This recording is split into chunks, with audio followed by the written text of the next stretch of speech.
YCP ప్రభుత్వంలో అగామేఘోషరంగా ఆర్థిక విధానాలన్నీ కూడా ఆర్థిక పరిస్థితి అంతా కూడా అధపాతాలని పోయే సందర్భంలో వాటన్నిటిని కూడా గాడిని పెట్టడానికి నిర్వీర్యమైన అమరావతిని మొత్తం వదిలేసిన పోలవరాన్ని ఈ విధంగా ముందుకు నడిపించడానికి ఈరోజు రాష్ట్ర ముఖ్యమంత్రి గారి ఎన్డీఏ సారథ్యంలో 3,22,000 కోట్ల రూపాయలతో బడ్జెట్ ప్రవేశించడం జరిగింది. ఇందులో బీసీలకి 47,000 కోట్లు, ఎస్టీకి 8,189 కోట్లు, ఎస్సీకి 20,000 కోట్లు, ఈడబ్ల్యూఎస్ 10,000 కోట్లు, అలాగే అన్ని వర్గాలకి సంబంధించి ఆర్థిక పరిపుష్టంగా వర్గాలు నిలబెట్టడం కోసం అలాట్మెంట్స్ చేయడం జరిగింది.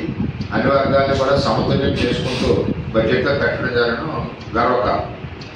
సూపర్ 6 హామీలు అమలు చేసే దిశగా రైతులకు అన్నదాత సుఖీభావకు 6,300 కోట్లు, తల్లికి వందనానికి 9,400 కోట్లు, ఎన్టీఆర్ భరోసాకి 27,000 కోట్లు, దీపం 2వ పథకానికి 2,600 కోట్లు, ఈ విధంగా సూపర్ 6లో ఉన్న హామీలని ఏదైతే ప్రజలకు ఇచ్చాయో నెరవేర్చడానికి ముందడుగు వేస్తూ ఉన్నారు ఈ బడ్జెట్లో.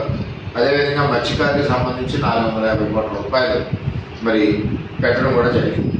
ఇరిగేషన్కి 18,000, అదేవిధంగా ఇక్కడ మరి పవన్ కళ్యాణ్ గారు ఏదైతే పంచాయతీరాజ్ శాఖ చూస్తున్నారో దానికి కూడా అత్యధికంగా 18,000 కోట్ల రూపాయల నిధులు కేటాయించడం మరి గర్వకారణం అని తెలియజేస్తూ, మరి ఈ సందర్భంగా ఏదైతే తెలుగుదేశం పార్టీ టైంలో నిధులు కేటాయించి మరి ఆధునీకరణ పనులు ప్రారంభించడం దాన్ని ఆపివేయడం జరిగిందో మరి ఈ బడ్జెట్లో ఉండే అవకాశం కూడా ఉంటుందని చెప్పి నేను తెలియజేస్తూ, ఏది ఏమైనా కూటమి ప్రభుత్వం ఈరోజు రాష్ట్రాన్ని ముందు ఉండి నడిపించడానికి అటు అమరావతి కానీ, ఇటు పోలవరం కానీ, పెండింగ్లో ఉన్న ఇరిగేషన్ ప్రాజెక్టులు కానీ, రహదారులు కానీ, సంక్షేమానికి ఎస్సీ ఎస్టీకి ఇదివరకు నిధులు పక్కదారి మళ్లించే విధానం జగన్మోహన్ రెడ్డి పరిపాలన ఉండేది.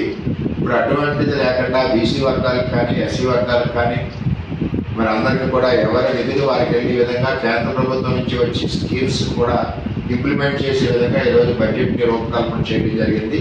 ఇది నిజంగా రాష్ట్రం అధపాతాలలోకి వెళ్ళాక మరి కూటమి ప్రభుత్వం వచ్చాక గాడిని పెడుతూ రాష్ట్రాన్ని ముందుకు తీసుకెళ్ళడానికి మరి రూపకల్పన చేసిన బడ్జెట్ని చాలా బ్రహ్మాండంగా ఉందని చెప్పి, గర్వకారణంగా ఉందని చెప్పి తెలియజేస్తాం.